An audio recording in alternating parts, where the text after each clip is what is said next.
Hello, faithful warriors and precious standers. This is Jamie. Welcome to Road to Restoration. Thank you so much for listening in today. I hope you're doing well, and I wanted to encourage you by talking about the importance of perseverance and how perseverance gets the promise. We all want the promise, right? I mean, the word is full of promises of God. And part of the reason that we're going through this journey of standing is because we want the promise of a restored marriage, of a healed family, of a prodigal coming home. Those are the things that we're standing for, that we're believing in, and that we're expecting. And in order to get the promise, we have to go through a period of intense perseverance. And that's not always fun. In fact, it's never fun. It's hard. It's really, really hard.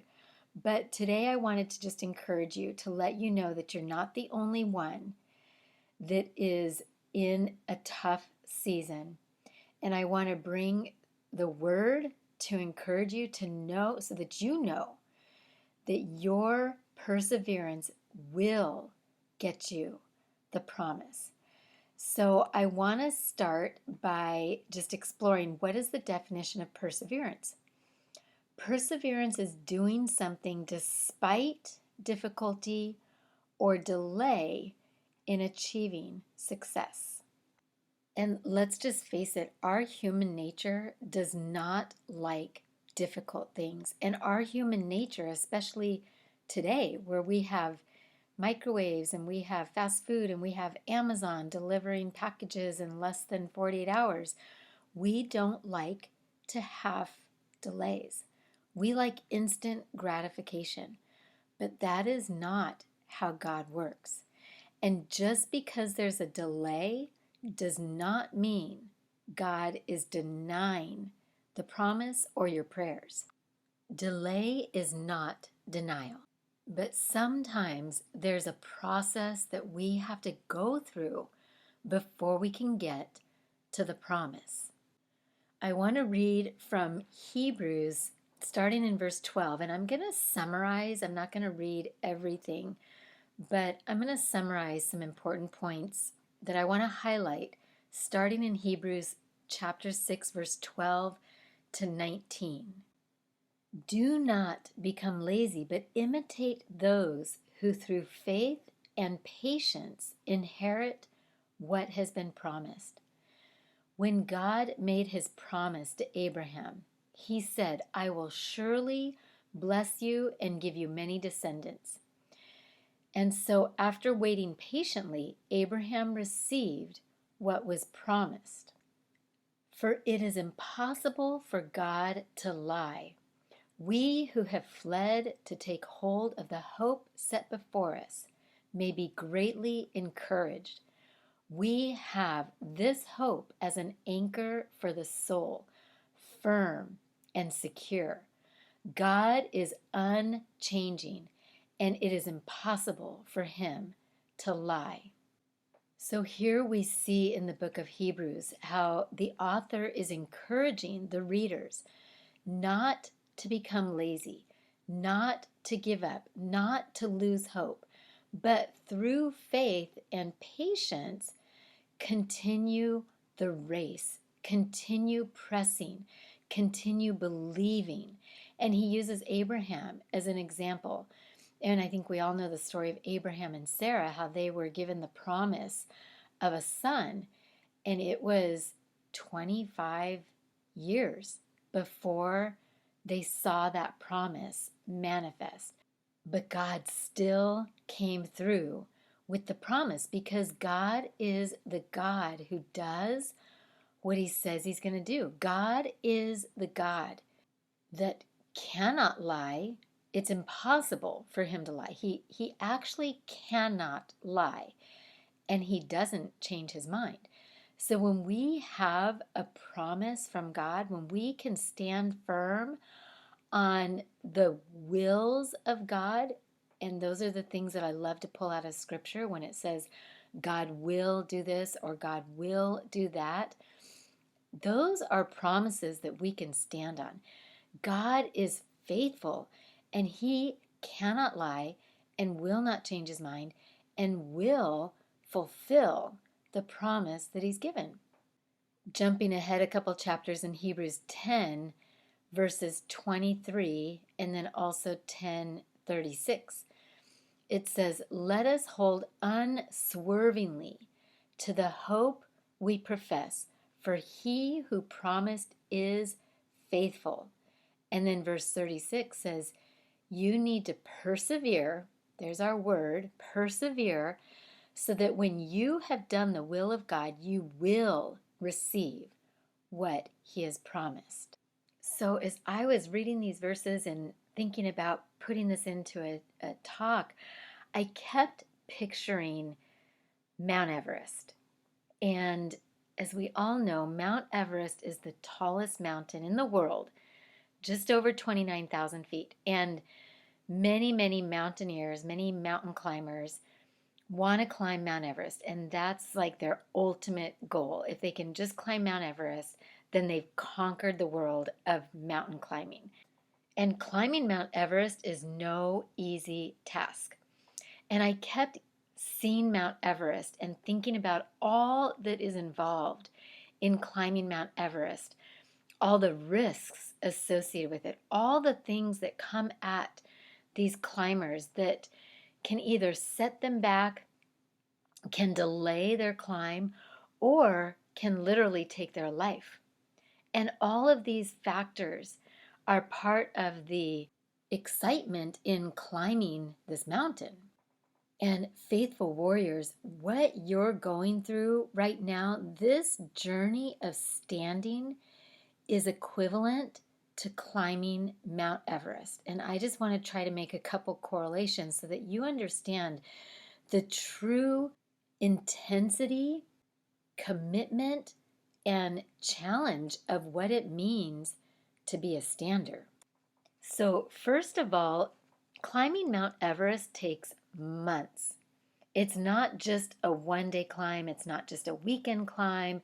When I was in my 20s, I climbed the South Sister in Oregon, and it's a little over 10,000 feet elevation. And I was up and down that thing in one day, no big deal. This is not how you climb Mount Everest. Mount Everest not only takes months to prepare for, but once you actually get to Nepal, it is about a 2-month process from start to finish because there's an element of acclimation that's needed because the mountain is so tall. And of course, then there's weather. You have to wait. There could be bad weather that comes in, so you can't climb on certain days. You have to wait for blizzards or storms to pass. It is a huge time commitment. It's also a financial commitment. The average cost of climbing Mount Everest and paying for guides and all of the Sherpas and supplies and oxygen tanks, it's about $50,000. And when you get to Mount Everest, there's different camps set up at different elevations. The base camp is at 17,000 feet, and that's where you essentially start. Then you gradually climb up to Camp 1, which is at 19,000 feet. You stay there for a period of time while your body acclimates to the higher elevation. Then you climb up to Camp 2, which is at 21,000 feet. You stay there, and sometimes you might even go back to Camp 1. And again, this is all part of this acclimation process so that your body can get used to breathing less oxygen. Then from Camp 2, you go up to Camp 3, which is at 23,000 square feet, or it's not square feet, sorry, 23,000 feet. And you stay there for a little bit of time. Then you might go back down to Camp 2.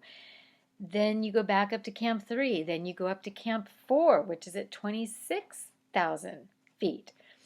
And Camp 4 is so high up that it's actually in what they call the death zone because the air up there, the oxygen is so minimal, the air is so thin that a lot of people can't even acclimate to Camp 4.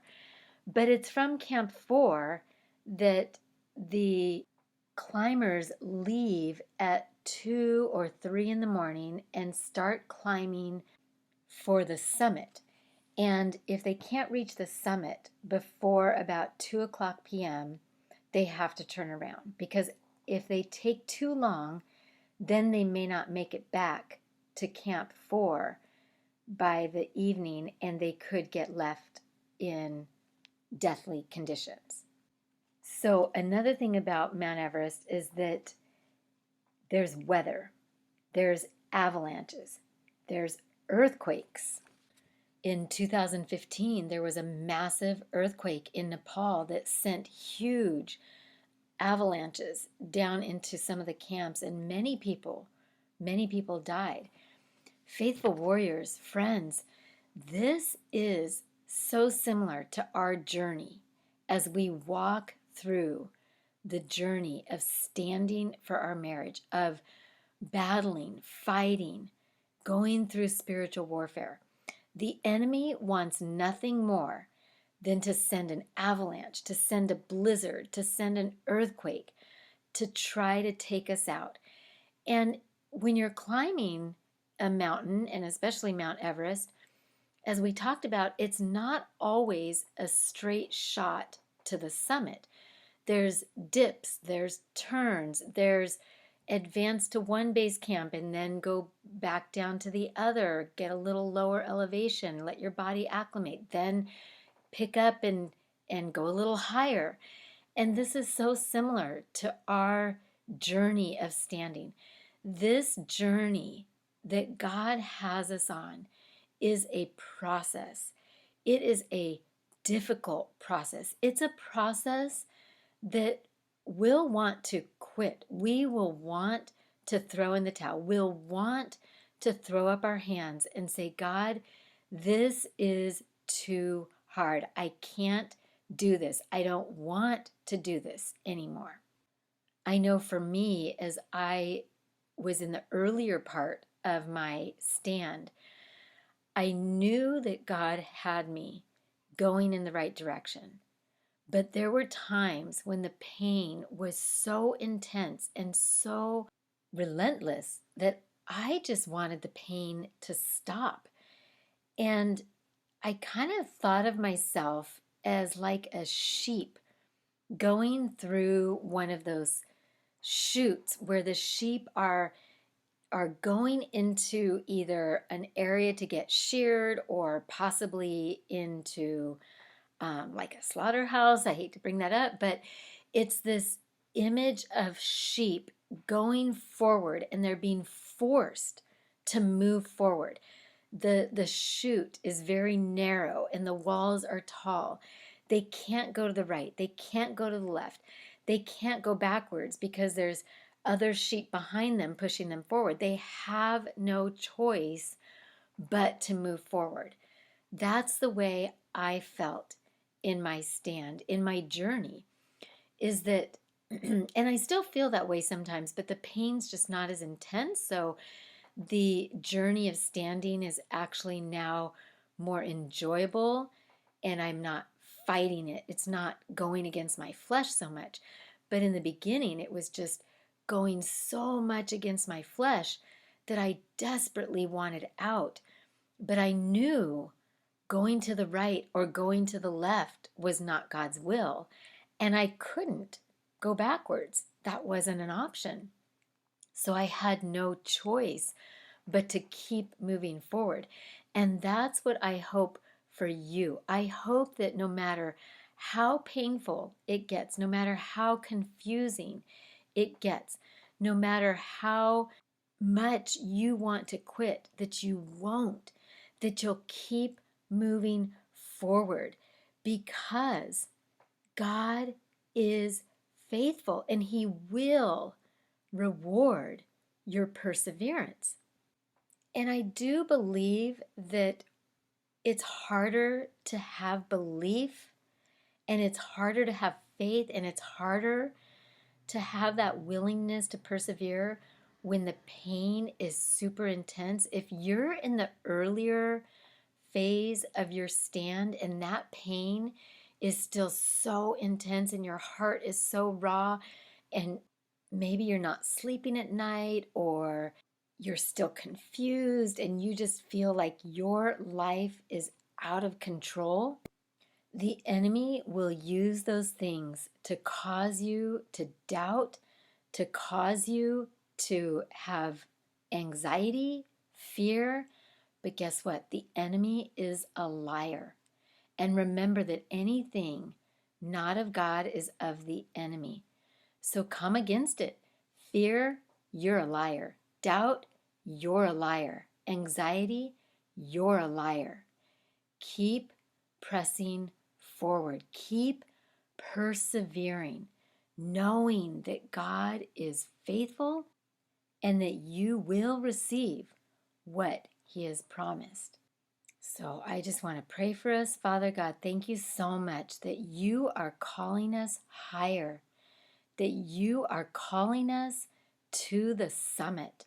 And even though this journey is challenging and difficult, and the enemy will send things like blizzards and avalanches and earthquakes to try to get us to stop our climb, I declare and decree that we will not quit, that we will persevere, that we will receive the promise, because God, you are faithful. Thank you that you do not change your mind, that you cannot lie. Thank you, God, that we can rest in you, knowing that you will lead us day by day through this journey, that you, God, will give us the strength to persevere. So help us to be determined, to be dedicated to this process, trusting that you will bring it to completion. Thank you so much for joining me today. I hope you're feeling encouraged. I hope that you know that you know that you know that you will receive the promise.